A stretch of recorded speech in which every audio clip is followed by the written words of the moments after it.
Good afternoon, everyone, and welcome to Fridays with Keenan's Cutting Edge, where we discuss all things edge. My name is Jenna Labor, and I will be your host as we explore the dynamic world of Don Keenan's trial philosophy, the cutting edge. Those of you joining us live this afternoon are receiving early bird access to this episode. You have the opportunity to ask questions and interact with our speaker.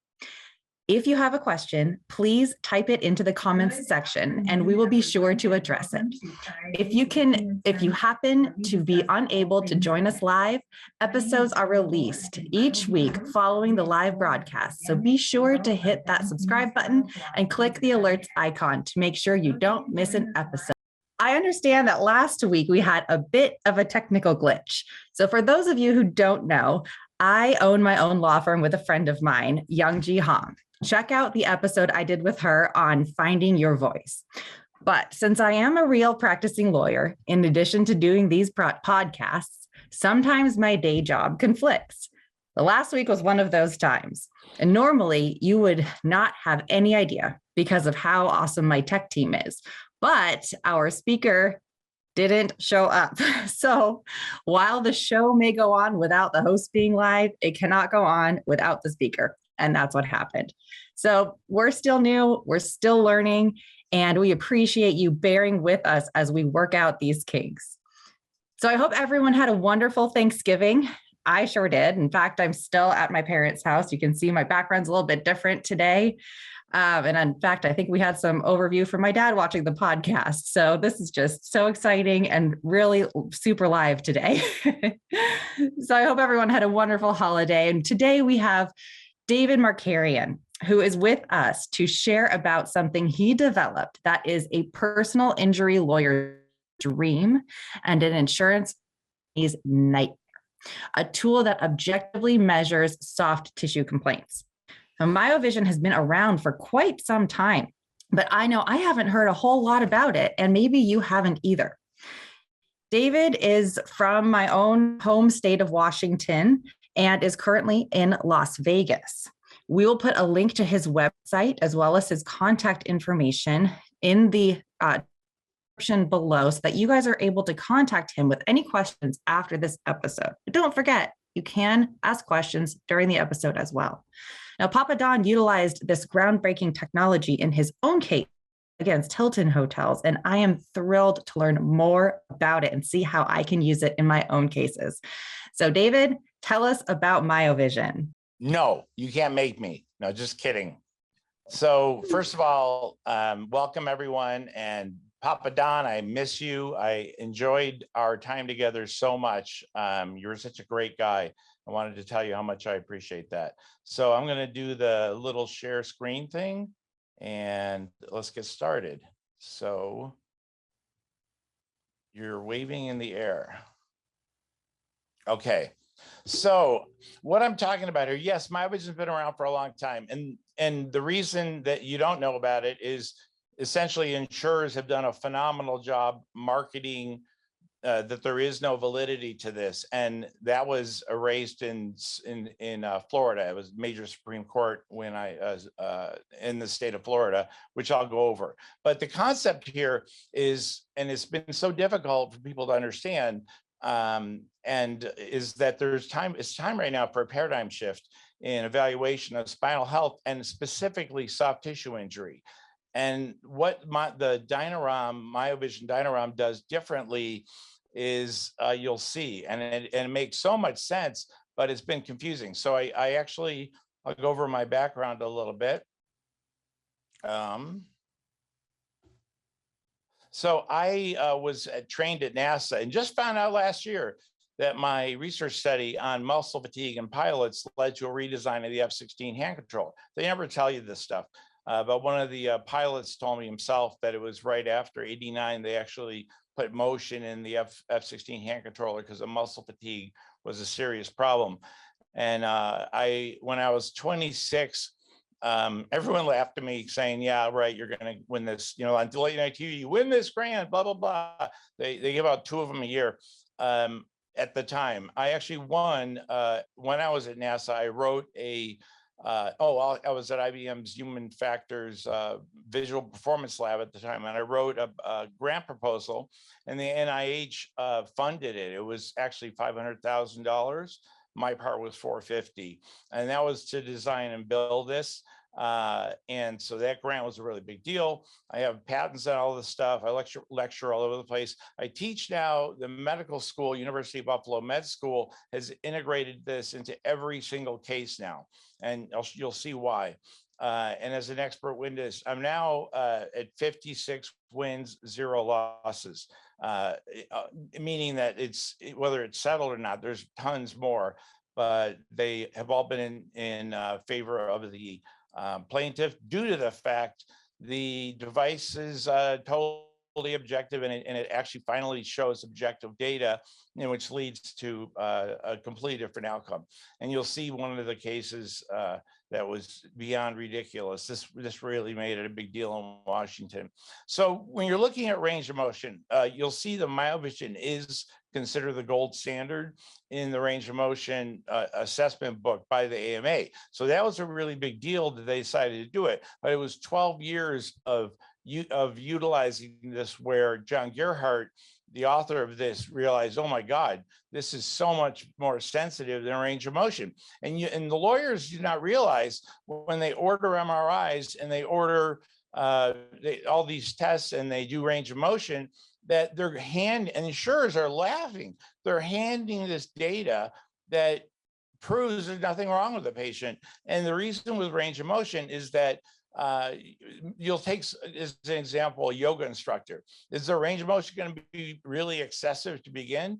So she's in a rear end motor vehicle collision and she's able to, she touched her toes before, now she can almost touch her toes. So range of motion, about 60% of the cases is normal when it's actually not.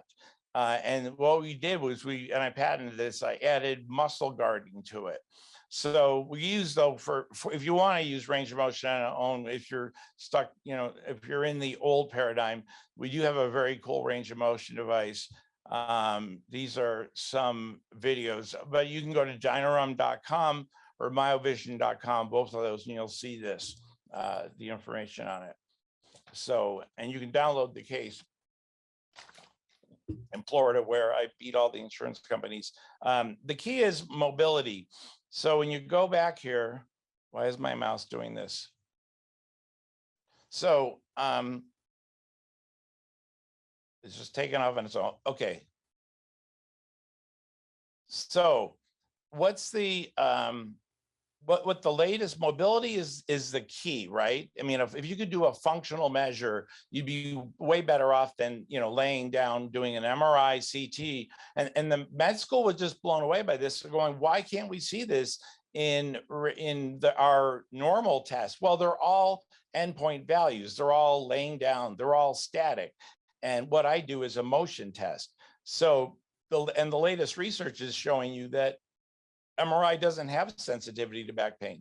And so they're basing surgeries on it, but the study showed that it really doesn't work that well. And so it shows normal so often where the DynaROM is abnormal. And I'll show you a case study where I have one of the cases we did. So the basic physiological principle, you think about it, it's so ridiculously simple. And it's so funny how I explain to people, lawyers that are not sure about it, most of them get it right away, but the doctors don't, but the lawyers get it right away. But the Walmart greeter, the jury, they always understand it. It's called tabula rasa. They have no preconceived notions. So they look at it, and the lawyers are always, the lawyer in this case I'm going to show you was blown away by it. When he saw the jury respond, he had actually called an attorney who is his close friend, two of them, and I was there. They didn't realize it was speakerphone, and he said the attorneys, two of them said the exact same thing. He said, "Should I use Marcarian in this case?" And they said it's like taking a tank to a knife fight. And the reason is not me; it's the tool. And you go up against the way it's always worked. The experts' opinion. I am a UCLA professor, and I go, I'm just nobody. I focus on data. So I actually ended up on Law and Order, You the Jury, the TV show. I don't know if it's going to air or not, but muscle guarding. Remember, when you does it hurt to stand there or when you go to pick something up. When you bend, that's where you see most people blow discs. That's where people end up with soft tissue injury is in motion as a result of a car accident. But it really comes out, and you can elicit it because muscle guarding. Remember this. This is my quote for the universe. Muscle guarding is the body's natural defense mechanism to pain and spinal dysfunction in motion. DynaROM is functional. MRI, CT, and ROM are not functional measures. Pain is elicited by laying down. Is it elicited by laying down or during bending? We know already. So the secret to the sensitivity of the DynaROM is that we're actually measuring as the patient moves. Oh, there's a video behind there. You can't see it. We measure as the patient moves, and you can see that there's muscle activity fires, even though they can bend fine. And that's why it's so good. So, and one of the phenomena that has been, when I did grand rounds at NYU Langone Medical Center, all the electrophysiologists, all the physiatrists, all the medical doctors, there were 250, whatever. Anyways, they just were like, wait a minute, how do we not learn this in school? Why is this not taught? And again, the insurers make you focus on other things, the classes do, but this has been around since the beginning of time. It was established in 1958.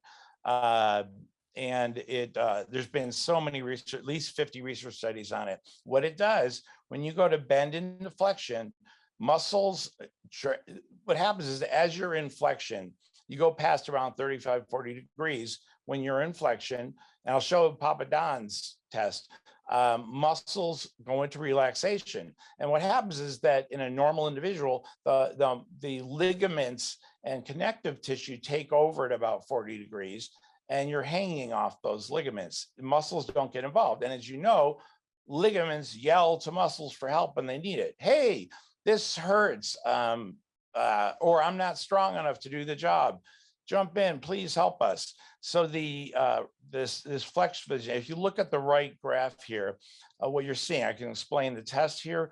The bottom of the graph, what I did was, and this has been huge also, I'm graphing range of motion. So we can see ratcheting, et cetera, in range of motion. This is a normal, you can see there's no ratcheting, but we can see the quality of motion, which is becoming a thing now.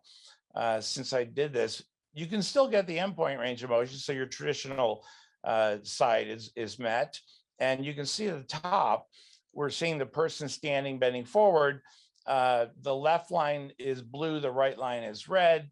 And as they bend into flexion, muscles shut off. This, of course, over on the right here, the muscles fire to bring you back up to neutral very naturally, normally. So this is normal. It's a class 2 diagnostic device. Patented. It says specifically in the patent for evaluating soft tissue injury, which I was shocked by. And that patent's, I think 3 years ago, they patented it.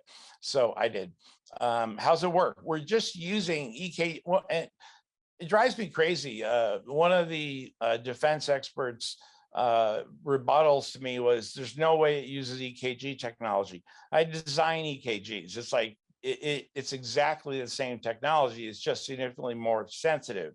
When we're measuring the muscles of the body, the heart generates a lot of activity, tremendous activity. So you're seeing muscles firing in the millivolt range. With the low back muscles or any of the rest of the muscles, they're tiny. And so we're looking at the microvolt range. So the MyoVision and DynaROM are significantly more sensitive than the EKG. It's a much more difficult device to make, but it's the same technology. Now I do this in the courtroom where I'll actually have the patient. This is one of I have a whole presentation I use in the courtroom, but I'll do this to show, this is the muscle activity and how sensitive it is. She makes a fist and you can see the muscles fire. And this gets the jury to completely understand this. This isn't my, if you saw my my court presentation, you find it really works really, really well. And thank God they allowed that now. Now, the other question that, you get these crazy experts that are paid a fortune to essentially make up. It's really sad to me. I don't know how you can live with yourself as a really well-known expert and who uses your background, your CV as your major tool. And I go in with this and they go, oh, it's not needle EMG, so it's not real. Well, really, this was published in the journal of, no, this was in, it wasn't Spine. It was a really famous journal. I can't remember the name right now. But they did both. You can see the top graph and the bottom. They did them simultaneously, and they concluded that all functional phases, everything in needle, was also shown in surface. But as you know, needle EMG hurts like crazy, and you can't really do it in motion because the reproducibility is terrible. It's like 0.2 versus 0.96 or 0.98 with the surface EMG. So the bottom graph, you can see normals. This was the normals in the study. This is the abnormals. They both had the same thing in needle and surface EMG. So that thing that everyone will tell you, oh, surface EMG is junk science. Total nonsense. There's over 13,000 studies now published, 12,500 or something like that. Now, John Gerhardt explained why he put it in the book. I now recognize this DynaROM as being more sensitive to actual injury by assessing patient effort and documenting muscle guarding. So again, that's the key, and that's what makes it so much better. And again, this is the graph, just so we already covered this. The range of motion, we're doing 3 measures in a row with 2 warm-ups. And then again, the left side up on the top graph is your left lumbar. The right and the red line is the right lumbar. Now this can be done on the cervical spine. It can be done anywhere, actually. You'll see it can be used on anything. So, and the range of motion is the bottom graph down here. So very simple to understand. So what you see here is as the patient moves, there's a video behind here, I think. Whoops. Anyways, as the patient moves, I did this just in case the internet connection was bad, but you can see as the patient moves, we're doing range of motion. So this takes no longer than doing a range of motion test. It's just got electrodes attached. You can see the EKG electrodes are attached here, and they're doing range of motion measures simultaneously with muscle activity. And so this is a very simple test, and you're already trained in it. And it's funny how people go, oh, it should take so much longer. Really? You're going through all the range of motion exactly the way you would do it, and you just have electrodes attached riding along. So it actually takes the same time as range of motion. The only additional thing is the 1 minute that I've been timed on video, 3 minutes, 50 seconds doing a full test, I believe, or maybe it was 6 minutes, 50. I don't remember. I'm bad at details when I'm not in court. And all the ranges of motion are done. We end up, as you can see, we end up with these graphs. We put this is what we use in court, by the way, the ideal on the left side, and our model obviously was normal, and you can see her normal test on the right. So, and that showing the ideal, I break it into one of those segments. I don't show all 3 because it's confusing. One next to one, I chop this so it's only one piece shown compared to a normal. And this is what, and the reason that, again, the University of Buffalo put this in and made me a clinical instructor was they were using it, seeing how great it was. They could not understand how it works. So they had me now. I teach, all the students have to go through my class in the radiology department. So we published now 17 NIH case studies. And again, they use the DynaROM on every case study. And so here's the patent, blah, blah, blah, soft tissue injury diagnosis.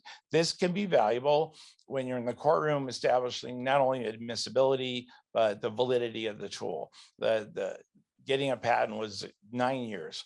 So again, class 2. So this is the reason that you choose. Let me actually move this out of the way and you can see this. Hold on a second. Let me go right here and hold on. Let me just get this out of the way. And so you can actually see this. I'm going to, bring this up and this out of the way, and you'll see the video in the background. So, All right, let me go back to from current slide and share again. So we go back to share and this slide.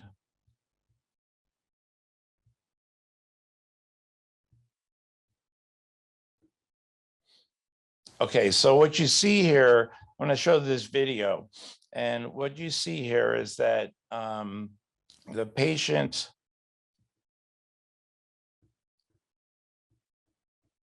Okay, so here you can see we're doing regular range of motion here. We're graphing it. You can see they bend forward, phenomenal range of motion. So what happened, the defense said, well, her range of motion is normal, end of story. No, we decided to do DynaROM where we attach electrodes. And when you see her bend into flexion, you see she has significant muscle guarding on the right side here, even though her range of motion was completely normal. And this led to a settlement of something like 240,000 from zero. I mean, they were offering zero. So I did take this to court in Florida. And what happened was the state of Florida decided to challenge the validity. Why? Because they knew if we had a tool for soft tissue injury, that they would have to pay out on those cases. And attorneys love it because they get to know the value of their case up front. But the state of Florida said it's not approved. So they took it off the list of approved diagnostic devices. One of the, somebody, a chiropractor, actually filed a petition and asked everyone in the country, there's only like 5 experts on this, but everyone in the country to testify. Nobody would testify except for myself. So it's me and one attorney against the state of Florida. They were joined by all the insurance companies led by State Farm. I got a call prior to the case from my firm saying State Farm's firm just bought us, so I can't represent you. They spent approximately 4.3 million on this, but there's 75 attorneys in the room, and you can imagine how intimidating that would be, but it was just fun for me. I had a blast. And their expert said in the car on the way to the airport, we were raised a block away from each other, which was funny. He knew my brother. I said, how could you have presented the same studies with opposite conclusions, considering the judge was a scientist by training and the ALJ? So he said, they paid me a lot of money, but this kind of destroyed his, now this was one which everybody, in the state of Washington, this went on this email went out to everybody. And since this, State Farm in Washington State's been settling cases. They just settled a case now. They don't want to go into court again because of this loss. So the attorney for this case for the plaintiff said that, and by the way, I've used this to show lack of injury. So State Farm won a case because of my data showing that this guy was faking his injury just because he was addicted to drugs, to opiates. But and the device is not affected by opiates at all. But what happened here, the attorney for the plaintiff told me 70 grand, 50 grand is what I'm guessing the jury's going to come back with. And this is a state with no punitive damages. So this is actual damages. And they came back, this would have been probably 4 million in California, came back with a $958,000 jury award, which was not challenged. And the offer was not 20K, it was 10K. That's 20K was where our side started.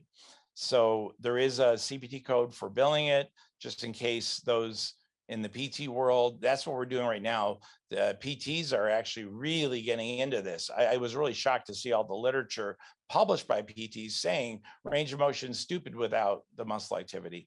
And that's pretty much what I see. Now here we have a great MVA where their MRI is technically really normal. There's, a couple little things in it, but nothing that can explain her pain. And I think it was a woman. I don't remember. I don't know. Well, anyways, this was the DynaROM. So what you see, the important thing to remember here is that in flexion, in full flexion, you can see a little guy here. This is what the jury sees minus the rest of this. The guy in full flexion, his range of motion is limited. It's 30 degrees. So supported with it, though, is the fact that when he's in full flexion, these readings don't shut off. So this demonstrates that this person's pain is real. Now, this is a chronic. I can tell the difference between chronic and acute based on this. This would go up here versus where it is, but that's just not relevant. It aids pain med docs too. And the reason is that, when they pull people off opiates, everyone's always upset. I hate you, you hate me for doing this. You're taking away my drugs. Well, what it does for the doc is it's like, well, let's use the objective data, and the machine gets blamed instead. And they both, but the patient will work with the doctor together. They actually brings them together. So, and it gives the doc a reason to take them off opiates. It also demonstrates if they need to be on opiates, it protects their license from the DEA because they've got objective data. So, when we show this way, we're able to show there's a mechanical source of back pain and get manual therapies to treat it. That's what this leads to in every case. We also do a motion test for function for everything. This is a ballerina, and you can see that what she does is going to the right. If you look at this screen here, this is her going to the right in this area right here. This is her going to the left. And going to the left, she overutilizes the muscles the right side, underutilizes the left. And the Dr. Grierson, who's in the background somewhere, was like, the machine stays. He goes, I've been trying to figure this out forever. That was my intuition. Now he proved it. So the range of motion, though, is so much better than standard range of motion device because I designed it like the current mechanical one. I designed it to sort of match it, very ergonomic, but because it has feet, you can move them and measure things like fingers. You measure anything you want with it. Nellis Air Force Base is doing a study of 60 drone pilots right now. I don't know if it's classified or not. Anyways, they're able to measure wrists and everything. They were shocked at how easy this was to do. And the graphs are extremely easy to understand. We also show the graphs themselves. The byproduct of this, of using the tool, there's another byproduct, which is the big deal. One of the attorneys, Benedetti, when I did this test, she's like, every test was normal. And these were some really good docs that were saying, hey, I just can't find anything. This guy is claiming he's in pain. And his test was the one here on the right. And you can see that he had great range of motion. Actually, his was higher, 70 something. This is a different test, but it looks the same. See how the muscles are firing like crazy? That's muscle guarding. This is a lack of flexion relaxation. I said, but what she's like, you solved the problem. We're going to win this case. And I said, I want you to see something else. It's crucial to this because every one of these patients, every one of your clients feels like an imposter when they have this back pain because no one believes them. This guy, when we went into that, I go, watch his response, watch his shoulders, watch what he does. And this happens in 8 out of 10 cases. When I showed him this, he said first of all, his shoulders dropped. He started crying and he said, can I show this to my wife? And so the attorney was like, oh, wow, that's great. Because, it does reduce the stress on them as well. So cardiologist, this is the analogy one of the MDs I know made was that the cardiologist, you go into the ER with chest pain, you immediately get an EKG. When you have spine pain, you should be getting a DynaROM. So that's what this does. I also wanted to show you Papa Don's case. So can you see this? Yeah, the blue.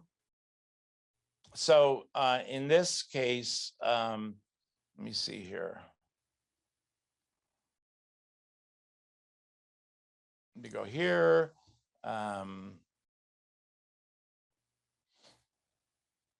Oops, let me get out of here and go back to the other one. Yeah, there we go. Let's take a second. And as this is like a 5-second thing, I'm going to show you how Papa Don's test turned out.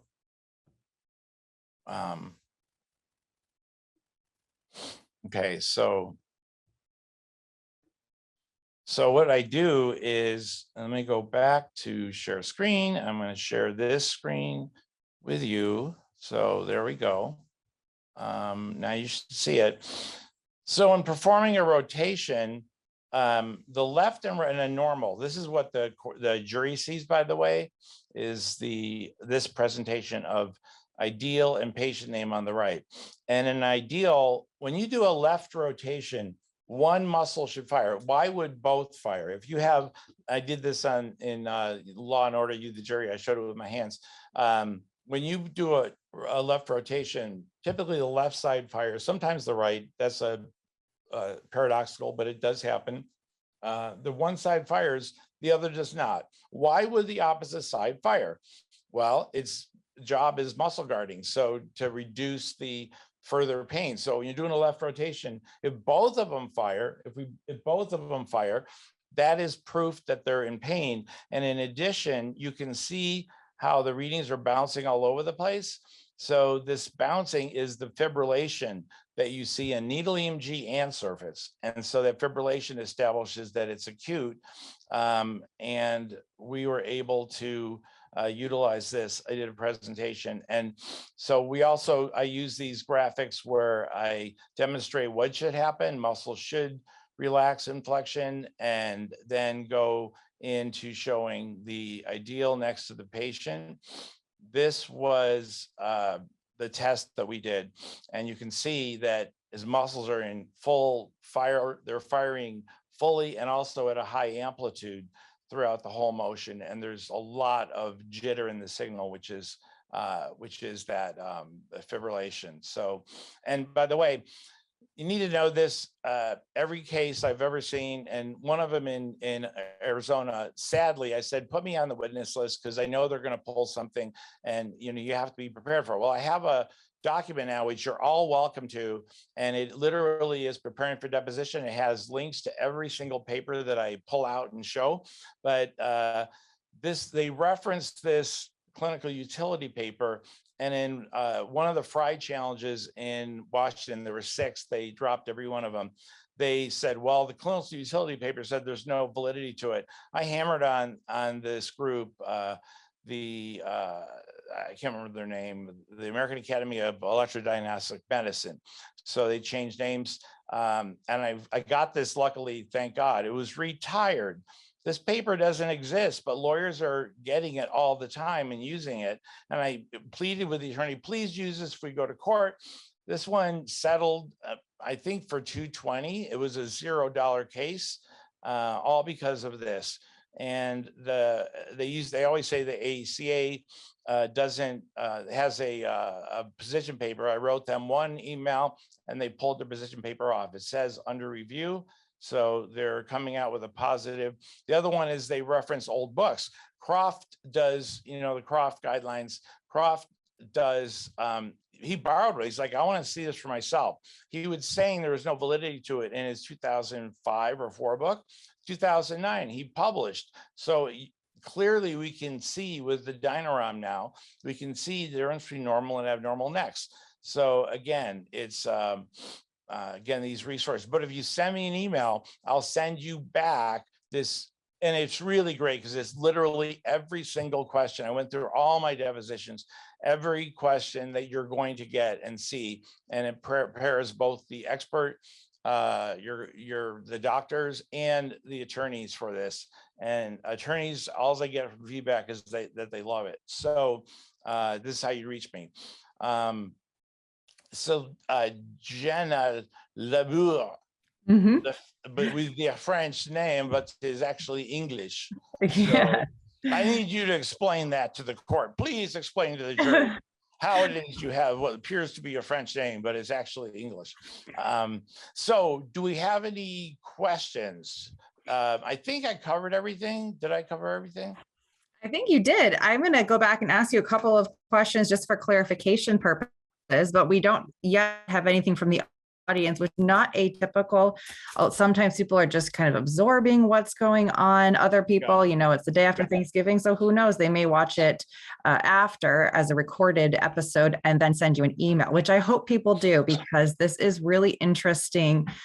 This is really interesting technology, because rather than just saying range of motion from like a skeletal point, it measures what your muscles are doing, and it measures, well, your client's muscles, hopefully not ours, but maybe, and measures when they're firing incorrectly, which is objective demonstration of muscle guarding, which means there's something wrong. Yes. Right? Is that right? Yeah, I use the temperature analogy when they go, well, it doesn't tell you, if which muscle is injured or whatever. It's not muscle injury. Muscles compensate for these problems in motion. So we're doing that. But what I use the temperature analogy in court is I say when a doctor, and even though it's more accurate than this, but when an MD puts a thermometer in your mouth and it shows elevated temperature, does it tell you where the infection is? No. It tells you there is an infection. So I say that the DynaROM correlates with soft tissue injury. I use, and it's in this book, this book that I wrote on this for the attorneys. It explains how to use language so you can never get in trouble. Correlates with, those kind of, it proves, it's most of these measures we use don't prove anything. They correlate with. So just like with temperature, but I also want to make really clear. You have another question, probably. Oh, go ahead. I'm going to keep asking questions, but keep going. When I first demonstrated this, Don Papa Don had me present it to a group. I do have now quite a few lawyers that one in Arizona. I'm in a case. Actually, it's funny. There's 5 experts in that case, 5 medical experts on the defense side. And after my deposition, which the attorney, I don't blame him. You don't answer questions you don't know the answer to, right? Mm-hmm. But there were critical papers I needed to get used and admitted. So the way I did it cleverly was in deposition, I responded to questions by pulling up and reading the research papers. And those were, and the funniest thing was I was kind of wacko. It's in the way I do stuff is not normal. The typical expert stuff, whatever. The attorney emailed me and said, you're either brilliant or stupid. I don't know which, because I can't tell. And then all five experts, after reading my deposition, quit. So he emailed me and he said, brilliant. And then he put, you're a boxer in the ring by yourself. You have no one against you. So that case is going to trial sometime in the next 3 months. So what I don't want you to do, though, because this is what happened the last time, and I'm not going to do it. Attorneys would pull out cases that are 10 years old. They're really old cases. Their friends, their family. I actually told one of the attorneys, this has got to be a relative of yours. Clearly, I can tell by, the data tells me, they think I'm son. They call me the magician at University of Buffalo Med School, because I can tell people all kinds of things about what they do, their life, et cetera, from this data. And people were starting to send me just really old, worthless cases trying to get the value up. Don't do it. Stick to cases that are, current and that are within, I can still do it within 2 to 3 years, 4 years after an MVA, I can still evaluate the data, no problem. But if you're talking about really old cases, you're bringing back to life or whatever, don't do it. Also be aware, it is completely immune to opiates. So if the case we won, by the way, on Law and Order, you the jury, our side won, and that guy was on full-blown fentanyl, and this is not affected. And the reason it's not affected, so this is a very interesting phenomena. What do opiates do?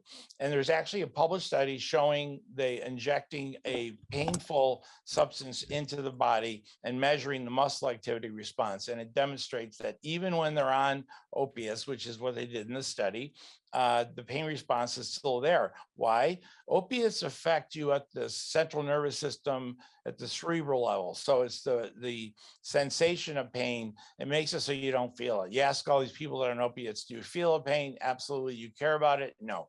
So locally, the muscle guarding is still there. And so it's not like flexible. Now, those things will affect the results somewhat, but only for about 3 hours after they take a muscle relaxer. So, but all other drugs don't have any effect on it at all, which has been great. So. Okay. Okay, Yeah. that's really, really good to know. So then how, I guess my question is, what do we use this for? Aside from showing that there's objective muscle guarding, I mean, does the provider use it in diagnosis and treatment? Do we use it to advance getting our clients help for the pain that they have been experiencing, but nobody believes? What do we use it for? Precisely that. It's being used to track progress. Is being used. I actually have some slides up here showing in workers' comp, they're more and more adopting this now. In Washington State, they actually now always ask for this test, and it's slowly working its way into that. And what happens is that it helps, you know, figure out who to go to. And a brilliant doctor who's the head of the functional medicine at Cleveland Clinic Hospital said it best. He goes, we're going to do the DynaROM on every patient that comes in. And if they have a normal response, we're going to send them to a psychologist or a neurologist to see if there's a nerve pain. And if they have an abnormal test, they go to the chiropractor or PT for biomechanical traction and mobility.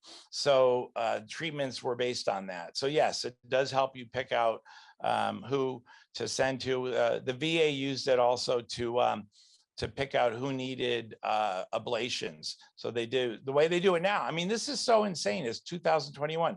They inject into the patient something to block the pain into the nerve and say, rate your pain before and after. And they rate it and they go, it's like 10, and it drops to 4. So then they do an ablation. So we did 10 patients at the VA with this versus and the patient has a definite financial goal in mind. They get their disability goes up if they have an ablation.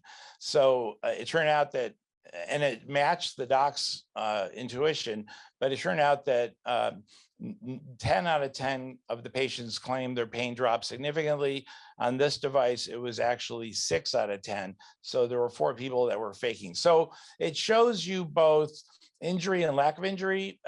This one patient that was great, she's actually on the DynaROM site, it was used to show that she actually was better at 9 months. So it tells the truth. And everybody, what really drives me nuts is, and you know this, that people have this image of PI attorneys being, you know, themselves unscrupulous or whatever. There's all kinds of words used. And the truth is, I know like at least 400 PI attorneys, and they all want the truth.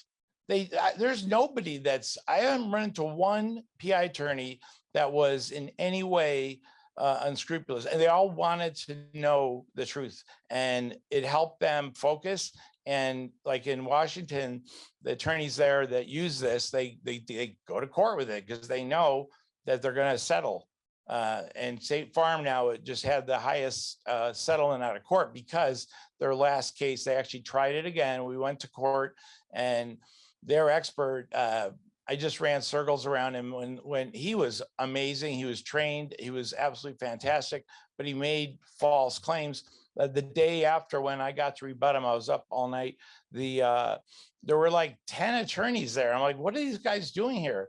And they said they were there to watch the crucifixion of, I'm not going to use the name of the expert, but they never used the expert again. But the crucial thing here was this was after the $900-something thousand case. They could not find a single medical doctor to actually testify on behalf of the defendant, State Farm. It was a chiropractor, and he did a great job, but I ripped into him so bad. I went through 12 of his complete 100%, I'm going to say lies, not untruths, lies. And we won that. But it would have been a lot higher if the plaintiff wasn't so, they did some stuff that I thought was really inappropriate. It said, we're religious, so therefore you should pay us more money. And it was not a good idea. It might work in some venues, you never know, but somewhere it will not. Maybe, but not there. It just was, Yeah. It was, I texted the attorney when I heard that on the way out the door. I said, your client just lost the case for you. So, but they didn't. We actually did settle it. But State Farm, the next case they had settled for the highest record amount in a soft tissue case in Washington State, because they did not want to go through the embarrassment of having the same thing happen again. So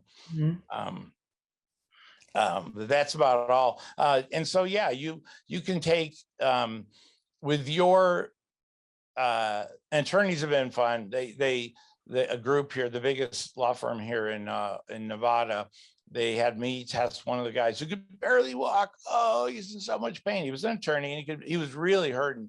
And I did the test on him and it was completely normal. And I just go, sorry, you made this up. And he goes, okay, we'll be using it, because he was completely fine. Oh, okay. And he was testing you essentially, and yes, okay. One guy went further. He hired someone from the Actors Guild that was like 300 pounds, couldn't tie his shoes, and did the same thing. Brought him in, and there were two people we tested. One was actually the real patient, and one was this guy who was, and I was sweating bullets because he looked like he was in so much pain, and he was just an actor. And I said, look, he's normal. She has got a completely, and she looked completely normal because the range of motion was so good, and she was in such great shape, which is one of the things that happens. You got a patient. This is where it can be really, patient's in great shape, looks really great. This is amazing how it can help that. You can see the woman that's on the DynaROM site that, you know, she was perceived by everybody as being normal because she looked normal and she had a very high pain tolerance. Is there any? So it helps with all of these soft tissue cases. So. So I think one of the biggest challenges we have as plaintiffs lawyers, as I know you understand, is how to explain to a jury these invisible injuries, right? It's not a missing limb. It's not a scar. It's not a broken arm in a sling. And, you know, a lot of that translates into brain injury, right? There's somebody. Yep. Certainly you can have severe brain damage where there's somebody can no longer speak or feed themselves, that kind of thing. But then there's also the level of, I am not myself anymore. Is there any way that this technology could eventually move to measuring that kind of invisible injury? That's what we do. It's called, I mean, essentially, some of the people have said this is demonstrating or selling the invisible. I mean, this presents the invisible. And that case with the 900 something thousand, that was a person who we extrapolated out how this is going to affect his life. He could only work like maybe 10 hours a week. And that's why the amount was so high. And so, yes, it can be used, and it does correlate with brain injury as well. You know, we have actually one of the cases, we're very lucky. I had done a test to show a lawyer how it worked on someone, and she was completely normal. And it was like 3 months later, she was in a rear end MVA, and you know, we had the pre-test, which was normal, and then we had the post, which showed her completely, you know, in pain. We also, some of the insurers, we have multiple, you know, you have these cases where people get three accidents in 4 months. They get not accidents, collisions.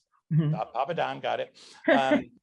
They apportioned the payment based on this test, because you could see the result of the type of impact. The side impact has a different result muscularly than a rear end. And so you can see, and I've also had a husband and wife hit and their tests overlay perfectly because they're affected the same, and it's by the seatbelt. They get twisted and they're affected the same way. I even said they had their heads turned to the left, and that was in the notes. They had done that. You could see it, that it's that accurate. So, but yes, it does correlate with brain injury. It does show quality of life. And that's one of the things that I brought up independent. And this in Don's case, I actually said one of the problems he'd have, I'm not going to tell you, but one of the problems he'd have, it wasn't what you're thinking, but, and it was exactly what he had put in his notes. Now, one of the secrets to what I do with this, now we have the service where the doctor or someone, whoever, a PT does the test. And if they're not comfortable interpreting it, just right click, send it HIPAA compliant. We do the interpretation with the doctor, an MD or a DC. My name goes on it as well, and send the report back. and it's a great quality control. Like we'll tell them, guess what, you did the test wrong, redo it. Or it's powerful because all the insurers know me. You guys don't know me, but the insurers all know me. So they know they don't want to really go up against me. But that's been that's changed things dramatically the last year. We got like 30 tests last week to do, so it makes it easier to present because I get put on the witness list. So it helps. But this document, like I said, the attorney's guide to preparing for deposition or something like that is really great. So email me, I'll send it back to you. I don't think it's on my website for some reason. Oh, well, yeah, there's a reason it's not on the website, and it should be soon, but it's not there right now. So I can just send it to you. All right. Yeah, that would be great. Yeah. And we'll definitely put your contact info so people can reach out as well. So how is this available in all states? And how do we find somebody who has this in their office if we want one of our clients to, say we're in Alabama, say we're in New York, what do we do? Yeah. So what you do is if you go to MyoVision.com under DynaROM or DynaROM.com, you can actually say schedule an exam, and it will find it'll show you the nearest guy, nearest person, not guy, but nearest PTMD, DC or whatever, who has a system. And they are all over the US, but there's this year, in December, it's really funny. In December of last year, we had record sales of DynaROM systems, and 100% of those sales were I did a lot of lectures to attorneys. Were attorneys telling doctors you need to have this, and that's it. So they totally they want to work with attorneys. So this gives them that opportunity, and it drives them, the patient to the proper treatment too, instead of drugs. When you see a muscular problem, it drives them to a PT or a chiropractor for, working on mobility, et cetera. And you can see over time the changes that occur, and they correlate completely with their subjective, objective reports that they do too. So so that's how you find them. We will find there are more people that have them than show up in there. We have a doctor locator, but it's not as accurate as if you try to schedule exam. We'll actually find someone because somehow they've moved around a lot and their addresses are not right. But there is a doctor locator, and you can do that first. And some of them are accurate, some of them are not. So that's why scheduling an exam will find the right person. Okay. All right. So when should we use these in our cases? Like, what are some good markers that you've noticed signify to get this done? And is it costly? Yeah. So what I recommend that you do is do it every single day from the time someone's born. No, I'm just kidding. Then you've got a really good set of data, right? That'd be awesome. Yes, and I end up with a new yacht. No, what I recommend. So there is an argument that the defense makes that they don't. It's really rare that anyone even knows this, but with needle EMGs, they always wait 4 to 6 weeks after a MBC because the muscles naturally go crazy after an MBC. So the needle EMG will appear so crazy abnormal, you kind of want to wait for it to settle down. So that is even though I recommend you do the test immediately because you want that data. So I look at it like do it immediately, do it again at 6 weeks. And then some people, there's 2 schools of thought. Some do it we have a guide on this. Some people do it every 6 weeks to see if the patients really improved a lot, if their treatment's working well. The majority do it 3 times. They do it at the beginning, they do it in the middle, or at that 6-week period. Most of the time that they see people, they're way beyond, they're beyond 6 weeks, beyond 4 weeks from the accident, the collision. So it usually is one like 6 weeks after, and then one that follows is and you can determine whether or not they need further treatment or refer to somebody else if you're not being effective. So a lot of the docs have bought this to either show this to attorneys or to patients what's going on with their bodies. And the feedback we've gotten is it's made them better doctors. In the chiropractic arena, they were doing some crazy upper cervical technique that wasn't really affecting the body, and they changed to manual adjusting, and it helped. In the PT world, they would get more aggressive with the mobility therapy they're doing. And so it's had that kind of effect where the doctors tell me it's made me a much better doctor, because that feedback tells me, because everybody, when you're a hammer, everything looks like a nail. And if they have this belief system, like especially in chiropractic, there's so many that believe just